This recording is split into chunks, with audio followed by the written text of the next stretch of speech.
Hello everybody and welcome back to another video for the day. We are heading back into r/AmITheDevil because I really am appreciating the fact that you guys like these storytime format videos, so here's more of them! So if you guys would like to be even more amazing than you already are, be sure to hit that like button, leave a comment down below to start up them wholesome internet discussions, and if you guys have not already, subscribe to the channel and turn on them notifications. Also, if you guys would like to be supportive also, I am partnered with GamerSup, so if you would like to save 10%, use code Tommy at checkout or click the link down below. It'll apply it right away and it really does help out the channel. I'm M40 and wife F40 locked herself in the shower while the oldest child was screaming at the door, and she didn't even hurry up. Took her sweet time for about 1 hour, and then got mad at me because I could not comfort a kid while she was taking a shower.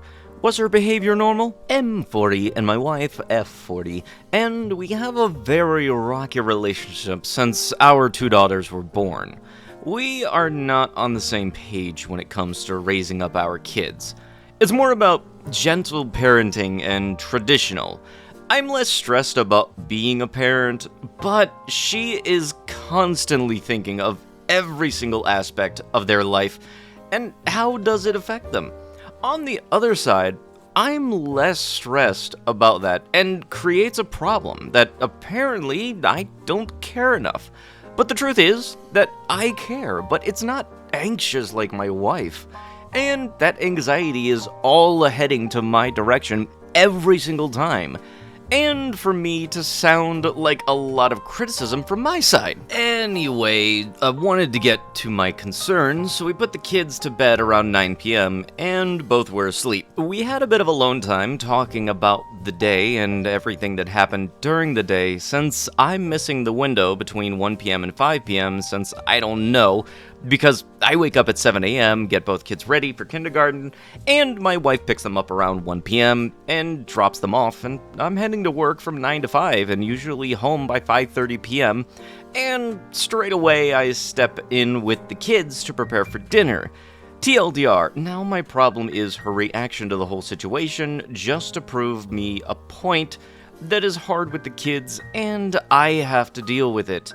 And I'm not doing a good job on my end, or that I'm failing as a father. So I went to bed, and one of the kids woke up soon after that and asked about Mama, and started to whine and to cry where Mama is, and I calmly explained that she is taking a shower and will be out soon, but the crying woke up her sister, and then a chain reaction of where is Mama from both, and no matter what I said would help. And then she ran out of the bedroom to see, and the bathroom door was locked, and I'm sure she heard her cries while in the shower.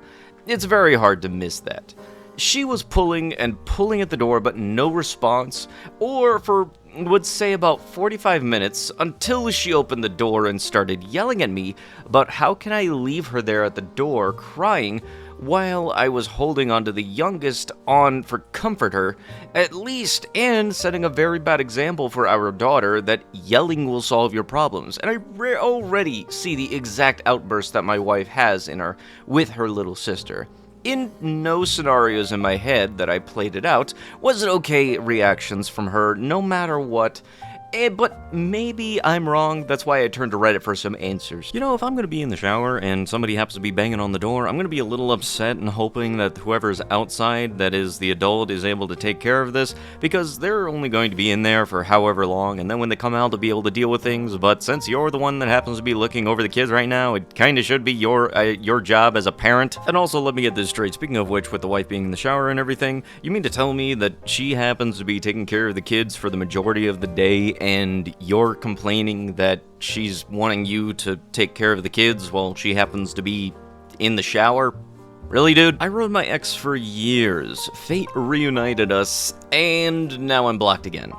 3 years ago, I met my ex on Omegle. I didn't even know you could do that, first off. Where we bonded over long conversations, despite disagreeing on music. We quickly made a strong bond and started dating. Even though we both cringed at the idea of an online relationship. Early on, I learned that she had a traumatic past, but I was too immature and overconfident to realize how emotionally draining her struggles would be. Eventually, the relationship took its toll on me, and though I loved her, I made the decision to break up with her. A choice she fought against, but I stood firm. To this day, I regret it. After our breakup, I was involved with other girls and managed to forget her for a while. But by the end of the year, I realized that none of them compared to her. She had everything I wanted, from her looks to her personality, but I hadn't appreciated it while we were together. This led me to start sending her letters through her P.O. box, which I had from when I once sent her a game that I wanted her to play. In my first letter, I expressed how much I missed her, and mentioned dating other girls after our breakup to forget her. But it didn't work. She replied with a cold, egocentric tone, which was understandable given how badly it ended things. Despite her response, the fact that she replied at all kept me writing more letters. 3 months later, I sent another letter, again admitting that I missed her and feeling ashamed for reaching out. She replied in the same distant tone, this time pointing out the mistakes in our relationship and how short it was. When she didn't respond to my third letter, I became obsessed, sending more and more letters with the hopes that she would reply. But she never did. Despite my efforts, I never got another reply. I will change the locations for privacy reasons. My parents and I were going on a field trip to Texas. My ex lived all the way in California, so she was hundreds of miles apart from where I was at. Adding also the specific city that I was in. I decided to go to one of the shopping malls from the city. I was getting out of the store when I saw a girl that looked exactly like my ex walk from the other side of the mall floor. I was so astonished by the similarities that I followed her direction just to make sure that it wasn't her. As I was getting closer, I slowly started to realize that it was actually her. I panicked very badly. My heart was beating very fast. But I was thinking to myself, even if it isn't her, you got to talk to her. And since I wasn't 100% sure, I started mentally preparing myself to do a simple, cold approach before assuming anything. Since she was with her parents, I had to wait for her to go to one of the stores by herself so I could talk to her. When she went to the store by herself, I went in, approached her, and asked for her name. She then said, "Wait, are you blank?" I replied, "Yeah, no way it's you." I asked her why she was there. She was visiting for a softball tournament. She told me that she already knew that I was in Texas because one of her friends, who I became friends with when we were together, showed her our snap locations being in the same city. We had such a good conversation, although it was cut short because of her needing to return to her parents. I told her how relieved I was to see her, and she told me that she was very happy and surprised to see me. After that, she unblocked me on Instagram. I told her that I was going to text her. She replied very well to the text, and we began to have a conversation. This was a dream come true. I even felt like that was a higher calling for us to end up together. I was the happiest I had ever been. It didn't even feel real. This is where I'm confused. After one of her replies, I asked her if she wanted to try a fresh start with me. I waited days for her to respond. I knew from the first day she ignored that message, she wasn't going to reply. But she is the type to reply quickly or never reply. A couple of weeks go by, still without saying anything. I check her profile and poof! I'm freaking blocked again. I don't know what to do anymore. At this point, I've written her one last letter asking why. If I don't get a reply, I will leave it as it is. But the situation has literally ruined most of my life. I need advice. I've heard my English sounds a bit too formal at times. I'm not a native speaker and still am learning English from college, so my apologies for any bad phrasing. So let me get this straight. You broke up with somebody who very much did not want to break up and they wanted to be with you, but for some reason the spark was just lost for you, and then you're upset when they don't respond to your countless messagings them and asking them, hey, what did I do wrong? What did I do wrong? And then multiply it by like 8 or something. I don't know. I lost count of how many times you said that. And then when you actually do coincidentally meet up with them and seems like things are on good terms, you get yourself unblocked. And then the first thing you think of is, hey, can we try our relationship over again? And then wonder why you got blocked again. Yeah, maybe it was, you could have gotten along, but if you already broke up with somebody, do not expect to simply get back with them whenever you frickin' want. Am I the a-hole for avoiding someone who thought we were friends after he was catfished? So I, 17M, was part of a friend group 2 years ago who was the type of group who allowed anyone who looked alone or new to enter, and we would continuously hang out if we liked them. So, 2 years ago, this guy, let's call him Joe, joined our school and began hanging out with us.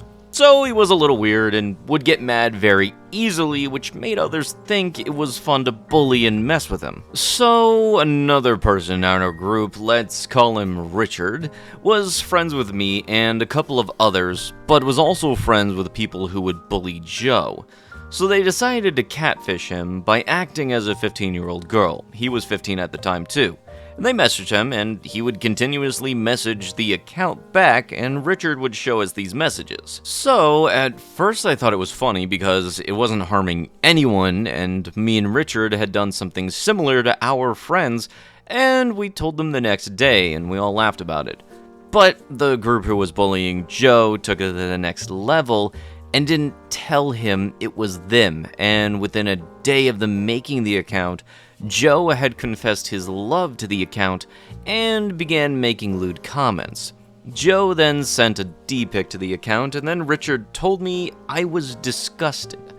I wanted to tell Joe, but it also ruined my view of him, as he had sent a D-pic to a girl he had talked for only one day. Now, I began slowly distancing myself from him, and eventually, me and a couple of other guys in the group began hanging out with Richard and a couple of other guys in the group. This made us stop inviting Joe, and he began realizing this.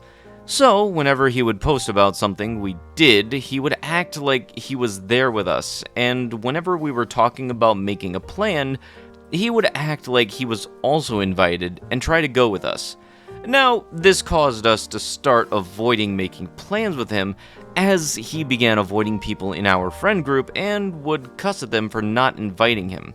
So, recently we were going out and we didn't invite him, and when he found out where we were going and when he went there and sat next to us, this made me mad because we told him that we wanted to go out with close friends, so I shouted at him and told him that no one likes him and that we weren't friends. Am I the a-hole? Doy. So you started out by saying that you have a welcoming friend group that brings in people that are kind of oddballs and everything, and then you and your buddies proceed to bully him by, leading him on with some kind of catfishing thing because hee ha we needed our own sense of entertainment. And yeah, the D-pic was not good, especially unsolicited, not good. But that doesn't mean the two things can't be wrong at the same time. Especially since you didn't exactly describe what was being said in those messages of you leading your quote-unquote friend on. So if anything, that picture might have actually been something that was not an unsolicited D-pic. Am I the a-hole for making my younger brother the sole beneficiary to everything I had started prior to marriage? Update, it is getting late, so going to call it quits here. Thank you for the feedback and just giving me an outlet to speak with others. Edit, forgot to add the third-party firm that will be the one that would manage the estate and well-being of my brother. My wife has the option to take part if she does desire, but overall, even if she does take part, I did make it clear the objective would be to keep my brother engaged and part of a community for as long as humanly possible. Their fees will be drawn from the estate at a set rate, and I trust them completely. So, overall, she can have her input, but final say does not fall in lines with her. Also, in the event when my brother does pass, the order it will fall to is my wife, If she is no longer alive, then it goes to my children. So, I have been married for 22 years. Unfortunately, I was recently diagnosed with cancer. We caught it early, and my prognosis is good. But you never know, so I am getting things in order just in case. Now, my wife and I have 2 beautiful children, and I have made sure that they will be well taken care of. They have a decent amount of college as well and funded savings, and both my wife and I have well-paying careers. My younger brother is nonverbal on the spectrum. I have been supporting him since I started to work, and being as our parents are gone, the beer virus and breast cancer, I am all he has. My logic is as follows. My wife has a stable career that makes good money, and she has everything we amassed together, such as the house, my retirement plan, and stuff. One of my hobbies is real estate, so I do own a modest amount of property and rental units. I wish to leave all of that in a trust with my younger brother as the sole beneficiary. I also wish to leave him my portfolio. With all of that, he will be taken care of. My wife is not exactly pleased with the idea. I have done my best to explain my reasoning and told her, God forbid, if anything were to happen to me, I want all the people I love to be well taken care of. Yes, in the grand scheme of things, my brother will make out better in terms of monthly income, but my wife and kids 100% will be getting my life insurance policy, which is not a small amount either, enough for her, in theory, to live very comfortably, while also giving a large sum to each of our children. So, am I the a-hole in this case? My wife said some harsh things, which got me thinking of not sure if she meant them or not given the possibility of the situation, but yeah. She asked for space, so here I am on Reddit. Yes, the logic of that all. You have all of this money, you know somebody who is very much able to take care of it properly, but you want to leave it to your brother, instead of, your wife, who, like I just said, would actually know what to do with it. Great job. Am I the a-hole for not being consulted about my son's surprise party? My son Andrew is turning the big 9 on Friday. He mentioned how he'd love a surprise party after seeing videos on YouTube.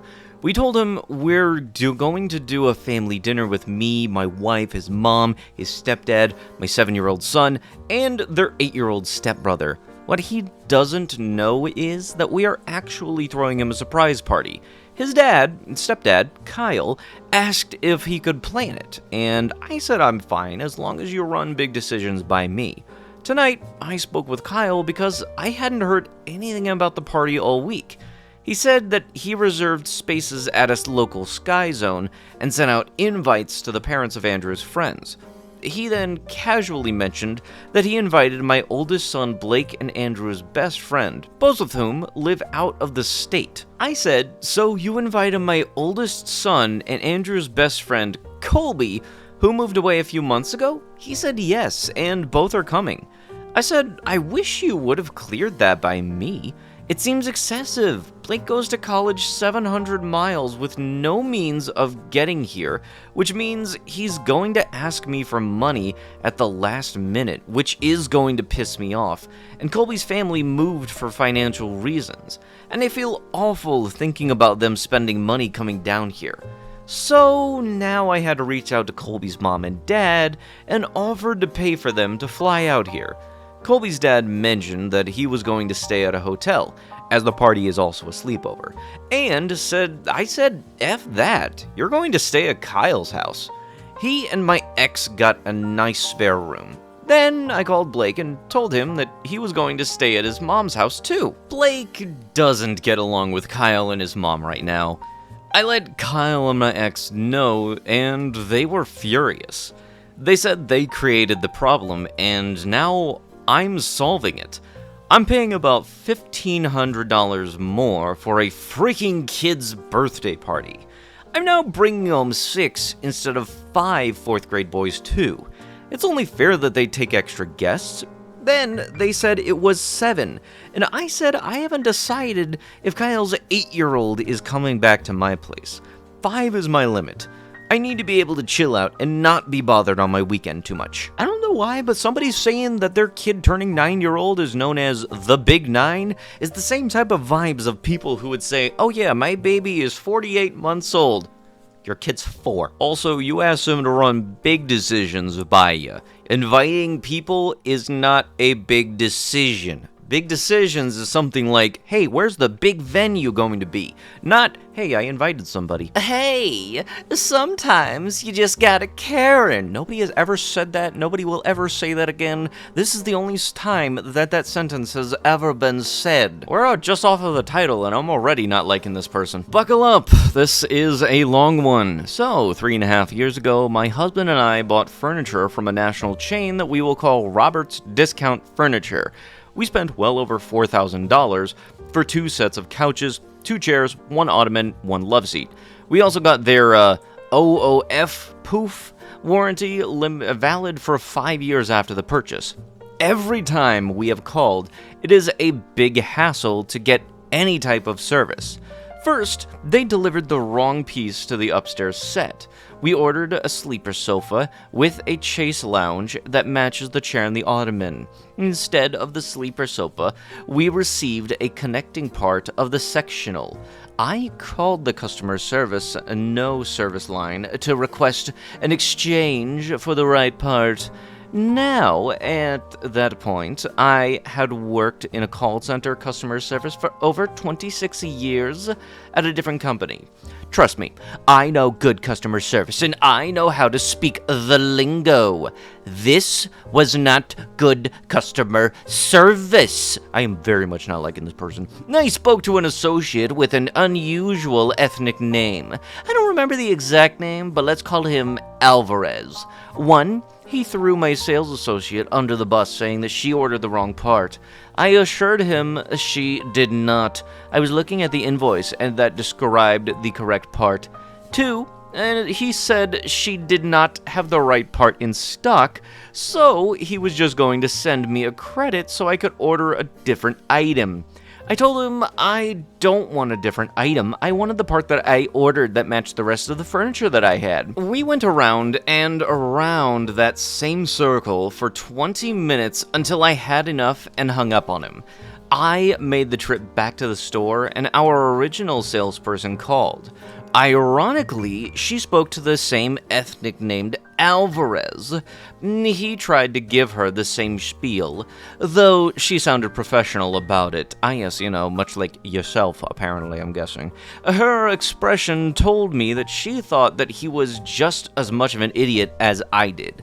She did finally convince him to send the right part, and 3 months later, we had the complete set. Over the 3.5 years, we had the recliner cord break on the downstairs couch and need to be replaced twice, and the back of the chair falls off and needed to be replaced. Anyways, it's a hassle, and always we have had to fight to get the warranty honored. Most recently, 4 months ago, the back fell off on my husband's side of the couch. He called it for a warranty service, and they asked for photos to be sent. Reasonable enough, my company requires that too. He took several photos from different angles and sent them the email address they supplied. Weeks go by, no response. He sent them again, and still no response. After several more weeks go by, I called to follow up. They said they were still waiting for photos. My husband sent them a 3rd time and CC'd me on the same email. I received the email just fine, so I sent the photos also. More weeks go by, still no response. Just to cover all bases, I took a new set of photos with my laptop and sent them from that device directly to the warranty company. To be fair, shortly after that, we went on vacation for a week. When we came back, I visited the store's location again, spoke with the same sales associate, and she got her manager involved. They emailed my photos to their warranty liaison, and at least got the warranty people to call us back and schedule a technician to come out. That person took one look at the couch and said that it could not be fixed. He called the warranty hotline, gave his employee number, and said that he could not fix it, and then gave the phone to my husband to arrange a replacement to be sent out, and he left. That was a bad move. Hubby was no patience for fools. The warranty associate tried to say it was a mechanical defect and that coverage expired after 1 year. So basically we were screwed. My husband started cursing at him, so I took over. At this point, in 3 weeks, I have done customer service for the same other company for 30 years. Let me tell you, when you curse at customer service, they stop listening to you. I was respectful but firm that they were going to honor their oof warranty. It was either going to be fixed or replaced, and their own technician already said it could not be fixed. After 10 minutes of going around and around with him, I said those immortal Karen words. I need to speak with your manager. He put me off the term on hold for 7 minutes, came back and said that he was still waiting for the manager. After being on hold for another 5 minutes, he came back and said his manager approved replacing the couch. It is scheduled to be exchanged this Saturday. I'll believe it when I see it. Edit. Not racist in any way at all. I only said it was an ethnic name to explain why I remember it so well when the sales associate was speaking to the same customer, no service associate, days later. In fact, to those who only picked up on that part of the story, I would ask you to examine your own racist opinions. Edit 2, y'all got some funny ideas about what it means to be a racist. Perhaps you need to look up the definition of that term. Here, I'll do it for you, and really just the definition of racism. Never in the story or in real life did I disparage or have any prejudice against him due to his race, religion, culture, color, sexual orientation, or any other group, nor did I marginalize him in any way. In fact, I couldn't care less about any of that at all. Oh yes, even though you brought it up multiple times. All I wanted him to do was fix his company's mistake. And he would not even do that. I did call that specific person an idiot who gave bad customer service. Because he did! Aish, way to go. Hey, yeah, let me guess, probably somewhere in your vocabulary, if you were asked to describe them, I feel like you would say something along the lines of, oh, he's the ethnic one. Yeah, you know, because that totally doesn't seem out of the realm of possibility for you now, does it? But with that, that is going to have to be it with the video. If you guys would love to be absolutely amazing, show your support, and see more videos like this one in the near future, be sure to hit that like button, leave a comment down below to start up them wholesome internet discussions, and if you guys have not already, subscribe to the channel and turn on them notifications. And I'll be sure to see you guys in the next one. Thank you so much for watching, and bye-bye!